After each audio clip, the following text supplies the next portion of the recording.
Bismillahirrahmanirrahim. Assalamualaikum warahmatullahi wabarakatuh. Kami dari kelompok 4, mata kuliah leadership. Di sini dari kelompok 4 akan membahas materi yang berjudul kepemimpinan berbasis kecerdasan emosional. Jadi di era modern ini menjadi seorang pemimpin itu tidak cukup hanya bermodal kekuasaan atau kalian teknis mata. Jadi pemimpin hebat itu harus memimpin dengan hati, bukan hanya dengan otoritas saja. Di sini merupakan anggota dari kelompok 4. Yang pertama ada saya, Muhammad Rafi Rasyad. Yang kedua ada Rizka Hidayah Putri. Yang ketiga ada Otaya Maesa. Yang keempat ada Ganis Andika Pratama. Dan yang kelima ada Ageng Listiaryono. Di dalam materi ini kita akan membahas yang pertama adalah pengantaran kepemimpinan berbasis kecerdasan emosional, hubungan antara kecerdasan emosional dan kepemimpinan, serta yang terakhir adalah strategi mengembangkan kepemimpinan berbasis kecerdasan emosional. Untuk materi selanjutnya akan disampaikan oleh rekan saya.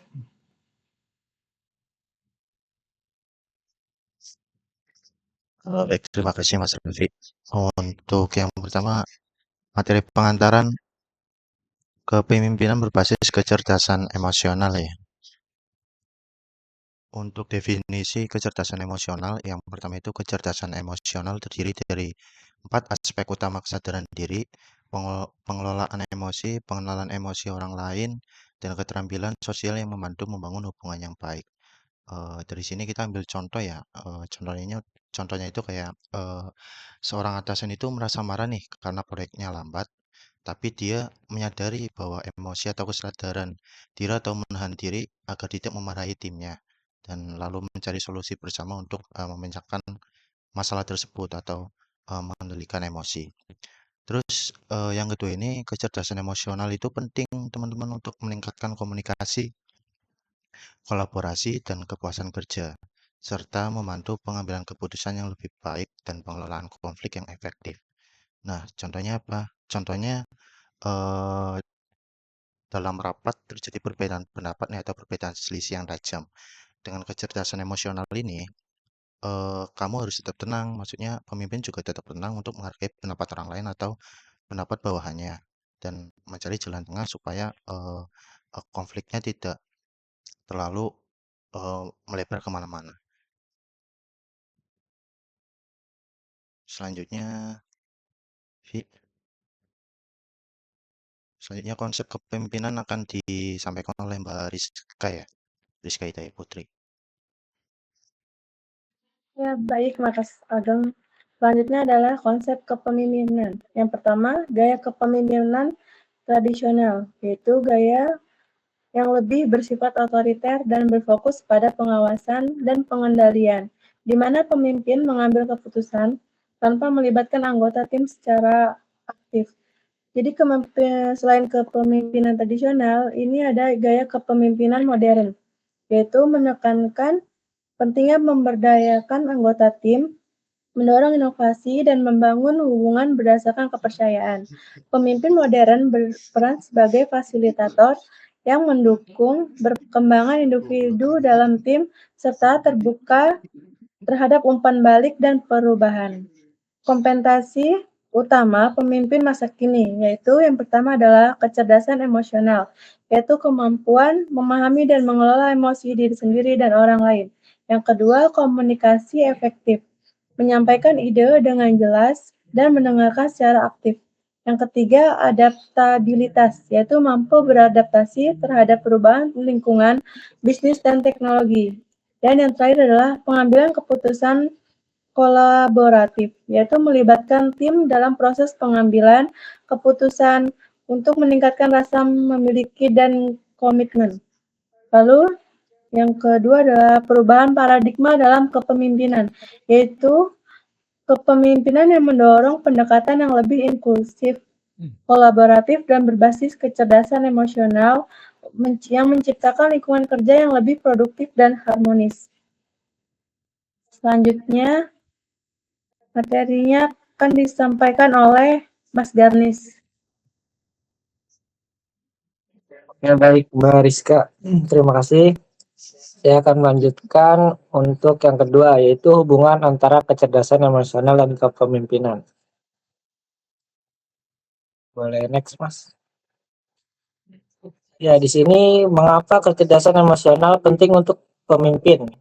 Yang pertama itu kecerdasan emosional membantu pemimpin dalam memahami dan merasakan perasaan orang lain sehingga memfasilitasi komunikasi yang lebih baik dan hubungan interpersonal yang lebih kuat, yang membuat hubungan yang kuat. Lalu yang kedua itu ada pemimpin yang memiliki kecerdasan emosional tinggi, dapat menginspirasi dan mendorong tim menciptakan lingkungan kerja yang positif dan bersifat memberdayakan sehingga meningkatkan motivasi dan kinerja tim. Yang itu meningkatkan motivasi tim. Mungkin next, Mas. Di sini ada dampak kecerdasan emosional terhadap kinerja tim. Yang pertama, meningkatkan produktivitas dan kecerdasan emosional. Yang pertama, dengan meningkatkan produktivitas dengan kecerdasan emosional, pemimpin dapat mengelola stres dan emosional negatif yang berkontribusi pada pencapaian tujuan tim dan hasil kerja yang lebih produktif. Lalu mengurangi konflik dalam tim. Kecerdasan emosional memungkinkan pemimpin untuk menangani dan menyelesaikan konflik secara efektif, mempromosikan kerja sama dalam harmoni dan dalam tim, dan menciptakan suasana yang lebih kondusif. Mungkin lanjut, Mas. Ya, selanjutnya mungkin dilanjut oleh Mas Korta ya. Oke, baik. Untuk selanjutnya yaitu strategi mengembangkan kepemimpinan berbasis kecerdasan emosional. Boleh di next?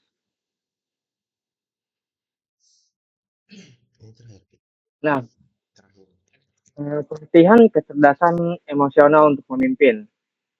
Kita bisa melakukan metode pelatihan yang efektif, yaitu metode pelatihan yang efektif meliputi teknik interaktif seperti role play, diskusi kelompok, dan simulasi yang dirancang untuk meningkatkan kemampuan emosional para pemimpin. Kemudian ada evaluasi hasil pelatihan. Nah, evaluasi hasil pelatihan itu penting untuk mengukur peningkatan kemampuan emosional tersebut melalui survei, wawancara, dan pengamatan langsung dari perubahan perilaku. Boleh di next? Ya, kita selanjutnya menerapkan kecerdasan emosional dalam mengelola tim. Nah, yang pertama itu ada teknik komunikasi yang empatik. Apa itu teknik komunikasi yang empatik? Teknik komunikasi yang empatik itu melibatkan mendengarkan aktif dan merespons dengan pengertian, menciptakan hubungan yang lebih baik antara pemimpin dan anggota tim. Kemudian, menciptakan lingkungan kerja yang positif. Nah, lingkungan kerja positif itu dapat dicapai dengan mendorong kolaborasi, memberikan umpan balik konstruktif, serta menerapkan praktik penghargaan untuk meningkatkan motivasi tim.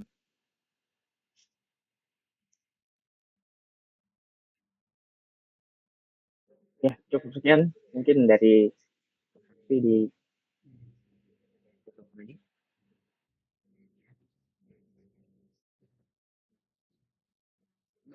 Mungkin itu saja yang bisa kami presentasikan dari kelompok 4. Kurang lebihnya mohon maaf. Saya akhiri. Wassalamualaikum warahmatullahi wabarakatuh. Waalaikumsalam warahmatullahi wabarakatuh. Waalaikumsalam warahmatullahi wabarakatuh. Nah, Terima kasih. sama-sama. Gua dapat bagian itu tadi ya.